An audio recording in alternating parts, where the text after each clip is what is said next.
Hi, and welcome to Future Focus, a financial strategies podcast where we make the complex simple. My name is Troy Branch, and as always, maybe not as always, a lot of the times, I'm joined by my colleague, Keely Jo French. Hello. And Jacob Messick. Troy, it's summertime.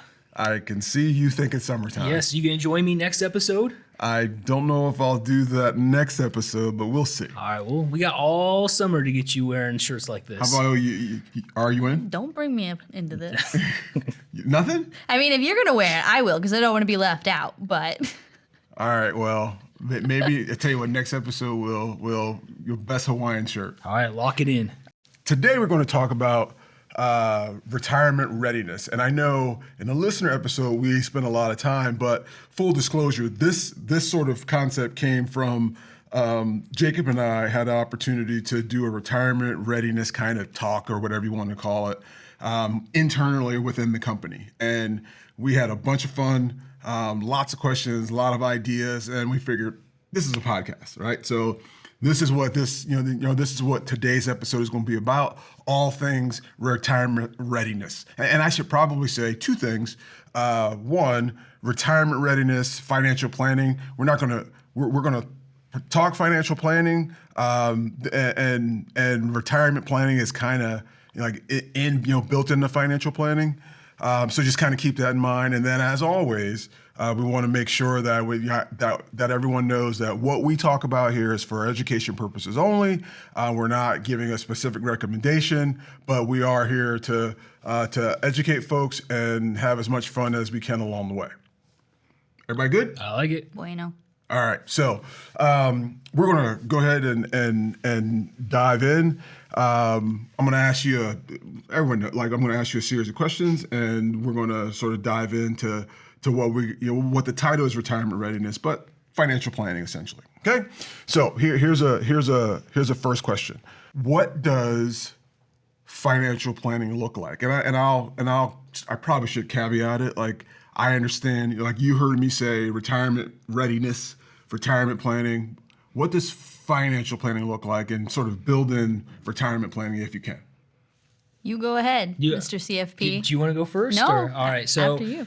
I feel like there's a few different parts to the question that we're going to talk about. Mm-hmm. But I think the first part, and we'll see if you like this answer, if you have anything to add. So to me, financial planning, if I had to say, simply put to start, it's an ongoing process. And I think that ongoing part is key, because it's not just a set and forget it. Hey, I'm going to do this one time, that's it. No, it's an ongoing process where you're trying to define what your goals are, and then those strategies on how you're looking to try to achieve those goals. And so I'll kind of pause there before we dive deeper, but anything, I know you're a little bit younger than me, anything that you... A little bit. That you, a little bit. A little bit younger. A little bit. I just had a birthday, but I'm still not that old. But anything else you want to add on that first part? No, I think your financial plan is literally planning for your finances. And I know I said that earlier, and they kind of laughed at me for that. But a financial plan is, in effect, planning for your finances. It's making sure you're saving. It sounds like an episode over. Insightful insight. It was an insightful insight.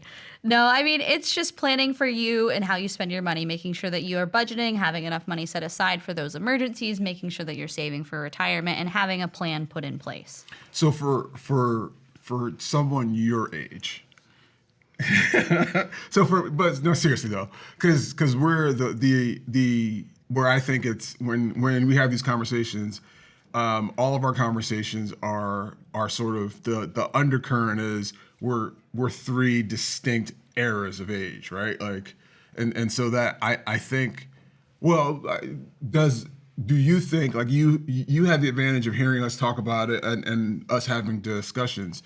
Do you think that like it looks different given your age, even though you know what we talk about and when we when we talk to folks, the things that we talk about? Yeah, I mean, I think it does look different, but not too much different. It's only different in terms of people my age aren't really doing all these steps that we should be doing for financial planning. We should be budgeting, putting out that cash flow, that balance sheet, those things we talked about the last episode. But we should be doing those things. But at people my age, I don't think we really consider that. We're just trying to do the day-to-day. But for those who are a little bit more established, they are actually saving, thinking about retirement. But I don't think it's too different. Well, I agree. I think there's some steps that are similar no matter the age. You touched on the first part. A lot of time when you're thinking financial planning, hey, those first couple things that come to mind is budget, it's cash flow, what's coming in, what's going out, it's net worth. Is what we've talked about is those three things of knowing that snapshot of where you're at.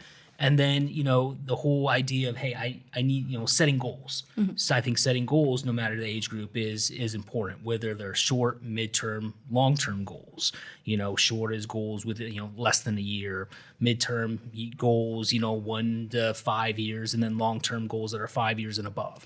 So I think those two things are similar no matter the age group. I think it's just a shift to the focus of your age group. So like in my age group, it's the near focus. You don't think that far away future, that retirement in the financial planning. It's the day-to-day, the budgeting, the saving, making sure you have the 6 months set aside. You're not necessarily thinking of the financial plan and the retirement in the future, although that is extremely important and you should be thinking about those things. I just don't think people my age take it seriously. It's almost like the blind spots, the blind spots for the age groups are reversed. Like when you're younger, you're thinking, if you're thinking about it when you're younger, you're thinking about, I want an emergency, those things that sort of been beating your head: budget, cash flow, know where stuff is going, know what I want to do, create blah blah blah blah.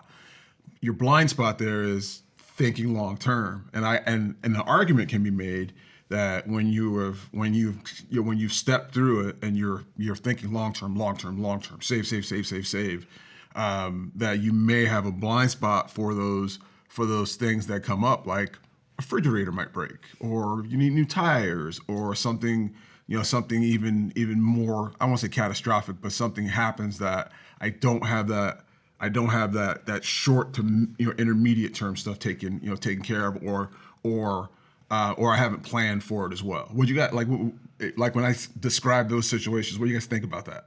Go ahead. No, I would agree, and I would say, to me, it's those things. And you talked about retirement planning, and retirement planning is part of financial planning, and some of the other things I wrote down, because hey, if we kind of bring it full circle of what does it actually look like? Well, it's saving and investing. It's understanding your risk tolerance and asset allocation and diversification. It's retirement. No. Those are a lot of big words. I'm still talking. There's no way. There's like five. That's like 5 of them. But I'm at least making you put in one. Can we do 2? But maybe I was going to give the definition. You were not going to give the definition of some big you words. were not going to give the definition of no. I was just going to keep talking and then maybe let you guys forget. No, it's building retirement income. It's legacy planning and charitable planning and risk management, life insurance and annuities and health insurance, and covering long-term care expense and tax planning. All those things go into financial planning. And you can freak people out. Yeah. That's all these things. Yeah, and I think that kind of maybe takes us into that second question we're going to talk about here in a little bit. And so that's where I think, if I'm a listener, I'm thinking, hey, what should I really take away from this first question? It's, I wrote down here so I didn't phrase this wrong, but, retirement isn't necessarily a set age. Yeah, there may be some people that say, I get to this age, I'm going to retire. But it's really being able to answer this question. When am I financially ready to achieve the goals that matter most to me? And so it's answering that question as opposed to just being a set age. So that presupposes I've thought about goals. That presupposes that I've thought about what I want to do. If, assuming that you're not continuing to work at the current job or own the current business, whatever that may be. And just putting some plans in place to meet those goals. And by the way, we're reviewing those goals on a regular basis because goals change. I'm actually surprised no one said balance sheet.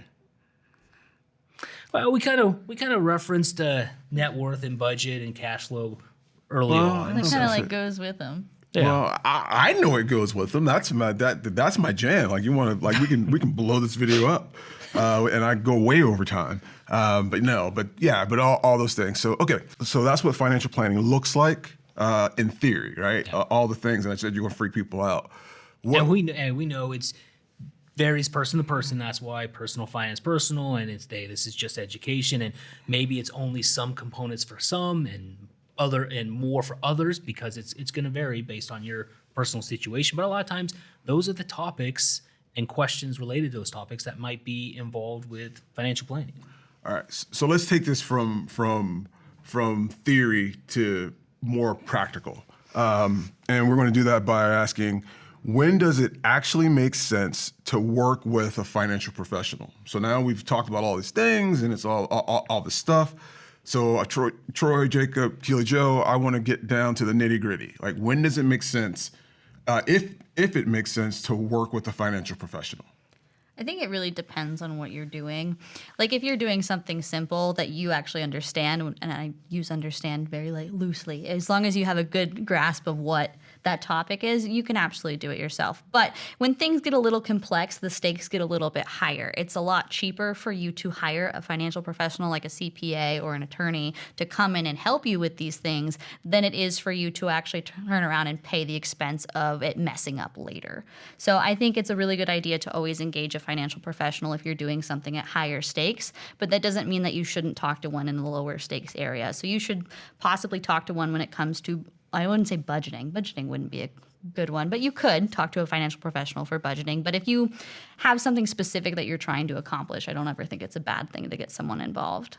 I mean, you kind of, that was kind of number 2 on my list of 3 things, was that time and expertise. It's, depends on your situation. If it's relatively simple, not a whole lot of accounts, you're comfortable doing it yourself, hey, do it yourself, works great. But, with complexity comes complexity and costs, and sometimes changes can't be reversed. And you may be a situation where maybe you own a business or you own real estate and rental properties, and you're so you have those additional layer of complexities. Here's, you said we're freaking people out with the first question. When we're talking complexity, here's some things we see on a regular basis. It may be questions like, what account to draw retirement income first? What pension benefit option to take? When do I start Social Security? Do I look at Roth conversions, or how's RMDs going to impact things? So those level of complexity sometimes when you make a decision, it's irreversible, and that could be costly. And in some you can't even change it at all. So it's having, so that's where having someone be able to walk you through that might be beneficial. Yeah, some people fall into the I won't call it a trap, but hey, I've done it myself. Like I'll just use myself as an example. Like I'm probably I'm a do-it-yourself person, right? Like unfortunately or unfortunately, we happen to work in an industry that allows you to sort of do it yourself. But I also I just remember, I forget what the saying was in law school. It was something like if you have yourself as a client, you have an idiot. Something to that effect. Like basically, don't do it yourself, right? Yeah. Like, I mean, that's the moral of the story: is don't do it yourself. So when I think about it from a financial planning standpoint, I find myself, yeah, I'm probably do it yourself. But I know that there'll come a point where I want to enjoy my retirement. I want to sort of make it easy, like make it easy. But then there's a portion that I don't necessarily want to manage anymore. Well, like you said, it's how do you want to spend your time in retirement? I mean, if you want to spend your time overseeing everything, yeah, hey, that's great. But if you want to spend your time doing other things, Exhibit A, wearing Hawaiian shirts and hanging out at the beach, well, it makes sense, bringing in a professional to help. And Well, not just that. You kind of going back to when you're your own client, you don't really know what's going on sometimes. It's that you don't know what you don't know. Mm-hmm. And this topic, financial planning in general, can be very, very complex. And you may think that you have a good grasp on the topic, but if you're not a financial planner, that's not what you do day to day, you may not know what you don't know, not know what to ask or... Well, help identify potential mistakes, blind spots, things you're not even think of. I mean, that's the behavioral part of financial planning and retirement planning that we talk about. It's, yes, numbers are key. Numbers and math is a huge part of it, but so is the behavior part, and having someone to talk through.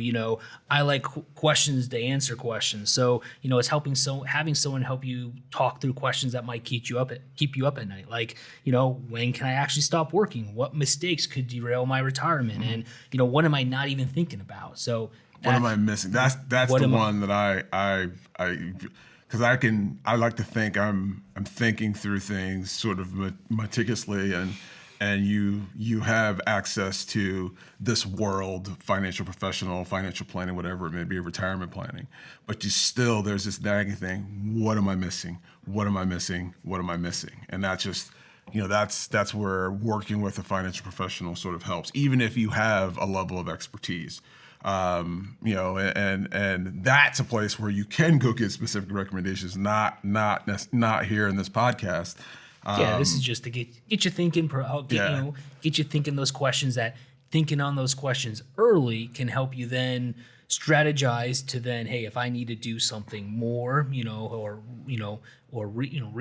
Like if I'm looking at my cash flow statement and hey, I got excess dollars, maybe what do I need to reallocate those towards so I can meet short, mid, long-term type goals? And you find yourself, we marvel at when you say behavioral, the folks that I remember when we did the retirement readiness presentation, it was during a bout of market turmoil, right? And it was oftentimes the financial professional is there to talk you off the ledge, and somebody needs to talk you off the ledge because, like you said, it's hard to unwind, or when you make a mistake, it's much easier to go ahead and have that addressed up front, and ahead of time through whatever strategy you've put in place versus this behavioral roller coaster that you can go on when you're thinking about your finances. And that can, and that sort of happens. So I just think about, sometimes it's just a matter of like put the computer down and just relax. We talked about this. You said Marvel. You getting ready for Doomsday? I haven't really gotten into it yet. What? I haven't seen a lot of Doomsday? Doomsday. Yeah. I don't even know how to respond to that. Exactly. Avengers Doomsday. The Avengers Doomsday. In December? Robert Downey Jr. is coming back, not as Iron Man, but as Dr. Doom. Oh. Come on, where you been at? I guess under a rock. That December date has a big circle on that Friday in our house. Now the big one in our house right now is Hunger Games. Yeah, November. Yeah, November 20th. Odyssey? So, Odyssey? the movie? The Christopher Nolan movie? Yeah, we're big Hunger Games fans, and we'll get into Marvel. Yeah. But yeah, those are the two that are sort of dominating that we're looking for. All right. Okay. Anyways, continue. Sorry. Sorry. While we're on this tangent, can I take us down a further tangent? Sure, why not? Okay. We got It's a few just time. minutes. We got a few minutes. Just time. I mean, I'm not even looking over I- there. Yeah. Say, Wrap speed it up. So I may have a surprise for the table. I don't even know what this is. Well, if my crew here could help me, please and thank you. Hold on a second. I don't know what is We happening. can't get special Thank effects you. in the budget, but we can get this? I don't know what this is, but I am loving it. This is for you. For what? I don't know. Open it. I I can't do something think- nice for I- you. What? No. Open it. What is it? I don't know. Open it. There you go. Pop that open. Yes. Oh, no. Yes. Pop it open. No, I'm not doing this. I'm not doing this. Open it up. There's no way. There's no chance. You watched last episode. You know exactly which were Crocs and socks. Oh, there's socks in here too? No, but I will get you some No. socks for that, and I'll make sure they're tube socks just for you. Anyway, they don't. I like the camo style color. It was hard to find them in your size. Those are nice, Troy. I got them in your size. Yeah, you did get them in my size. Anyway, so you're gonna take a photo in them, right? There's no way I'm wearing Please? those things. Please. Yes. You can wear them to take out the trash. That's funny. You'll love them. That It was will be funny. life changing. New Crocs guy on the team. It No. will be life changing. Oh my god, I can't They believe have So- active mode and, And just sports relax mode. Mm-hmm. So you can have them in relax mode when you're walking, and if you need to go running, you put the flaps behind the feet, and then you go active. So, if anyone wants to know what this was about, you need to go back to episode, I believe it's 25. It was our last episode. It was our last listener episode. Go back to that, and you'll know what the Crocs are. Troy And is a Crocs guy. Keep a lookout now. for our social medias. Troy will definitely post a No, photo Troy in will those not Crocs. be posting a photo. If someone is pawning this off as those are Troy's feet, that's AI. So, all right. All right. That's my Any more camping. detours? That was my detour. We good? I'm good. Okay. All right. Done with the rest area. That was just a rest area. It wasn't a full detour. Okay. Okay. So now let's bring it. Let's land the plane.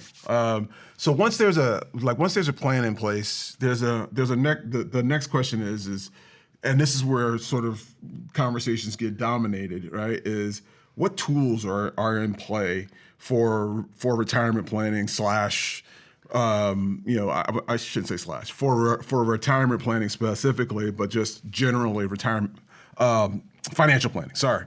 Gosh, got me all flustered with the Crocs. He's thinking as soon as this gets done recording, I'm putting those He's on like, these for are the the rest of the coolest day. pair of shoes I own right He's now. already getting ready to text the wife, and you won't believe what I'm going to wear. Don't forget to show your kids too. No. So where does insurance and annuities come into play when we start having these conversations specifically about retirement planning, but just financial planning overall? Yeah, I think so. Okay, so we have the annuities, the life. Let's talk the annuities piece first. I think one of the key benefits of annuities in retirement is it can help answer this question. And Troy, you're gonna be like, wait a minute, we had a podcast episode exactly on this. It's that, do you know where your paycheck is coming from in retirement? Absolutely. And so annuities, they have the ability. Some annuities have the ability to help provide that guaranteed income for life. So this helps provide that, whether it's a gap between what someone might have with other guaranteed income, pensions, Social Security, maybe they can help cover some basic living expenses in retirement, but the annuities help provide some certainty to, income in retirement. Mm-hmm. And then I think on the other side of that, on the life insurance side, it could be used as a great resource for cash value. And specifically what I mean by that is you have a life insurance policy, as long as it's a cash value life insurance policy, a permanent policy, you're building up that cash value reserve that you can actually lean on in the event that you need cash. You can take a tax-free loan from it or a tax-free withdrawal up to the extent of your basis. And I talked about basis before. I was worrying about a good way to clean up the tax. Yeah. I was going to say, yeah, that's not going to make it. But no, that's good. We talked about basis before. I won't waste your time with it today. Well, and I think that's just it. When I'm thinking for someone getting close to retirement and life insurance, hey, that helps them achieve some of their estate planning goals. Mm-hmm. Those goals we talked about. So what are they wanting to do from a wealth transfer, from a legacy planning, maybe even charitable planning intent? We've had another episode that we talked about ways to use life insurance inside of modest estates, and it's that same type of conversation where life insurance can help provide some of those estate planning, help look at some of those estate planning concerns, and help put a plan in place for that. Not just that, but you can use life insurance to kind of make it so that you don't feel so guilty that you're dipping into your other assets. If you're really concerned about leaving a legacy for your heirs and leaving a good sum of money for them, you might feel a little guilty spending some stuff in retirement, even though you saved up that nest egg specifically for retirement. So by having a life insurance policy, it could give you that kind of peace of mind that you can go and dip into your assets knowing that you have this big sum of money over here for your heirs. Right. It kind of flips when your age. It's life insurance and annuities makes sense. But when you're your age and you're thinking about life insurance, you're likely thinking about income replacement, replacement, cash value at some point. And then, if you're lucky enough that it continues on, and then you get to the point where you're thinking about legacy, it makes all the sense. Because one of the things that you do when you're your age and you're using life insurance, cash value or otherwise, is, hey, I don't know what my health, like my ability to obtain life insurance later in life is going to be. Mm-hmm. So when you can do it, and you can do it young, and you can build cash, great. It can still have a death benefit, maybe not as much benefit, or as legacy driven, but it helps provide flexibility. Exactly. By starting young, it helps provide some flexibility in what's the purpose of this policy and the life insurance as I get older and start getting ready to get ready to head into retirement. And you get Jacob's age, and now it's you got to be thinking legacy and so on and so forth. You're only as old as you feel, Troy. Well, and I say 35. Yeah, well, I say the way I feel, I should have a walker. Anyway, anything else? Anything else with that question? No. You think we're good? I think we're good. Golden. Well, it feels quick, but I'm always surprised. We try to keep it quick at the end so you can try on your Crocs when you're ready. No, that's not gonna I know happen. you're in a hurry. Jordan, Go put them on. There will be no croc. There will be no, croc on croc crime here. Those look like fancy ones. Those are even name brand. It's They not are. Even, it's not even off brand. I did get you You mean legit the Crocs. name brand Crocs? Yeah. Yeah, But I got you legitimate off-brand Crocs. ones too, and so yeah, they're the real thing. Who's buying? Never mind. I don't want to know. There's a market. Never mind, because I'm going to end up insulting someone. No, thank you. Crocs, okay, all right. Yeah. Name brand Crocs, awesome. Name brand. All right. You can wear them proud. All right. So, as we sort of wind up and we think about this, we've kind of had this retirement readiness block where we had listener questions the previous episode and then today. It's one of those things that we'll end up coming back to in different aspects. At some point, it's one of those things as we think about all of the topics and concepts that we can talk about that usually has a great interest with, the folks in the audience. We will end up coming back to it quite a bit. I What? have an idea. Oh Lord. It's a great idea. Go ahead. What if, and I won't steal this idea because technically I did talk to Bo about it in production. He's wonderful. Idea. What if we can get a certain number of listener questions on the episode, you'll post a picture in the Crocs. I like the idea. We could even say certain number of listeners. We get Bo on our production doing some juggling for us on camera. Yes. So if you wear Crocs, Yes. maybe If we maybe do we certain listeners, I wear Crocs, but Bo's got to juggle. Bo's got to juggle. All right. There we go. I'll do that. Compromise. Compromise. We still haven't set what the number is. We'll get back to you on that. But Okay. I can do that. Please comment. All right. Yeah. I need this in my life. So anyway, so let's so as we sort of wind up, be sure to be thinking about retirement readiness, but also in the as a component of this idea of financial planning, and we've talked about it.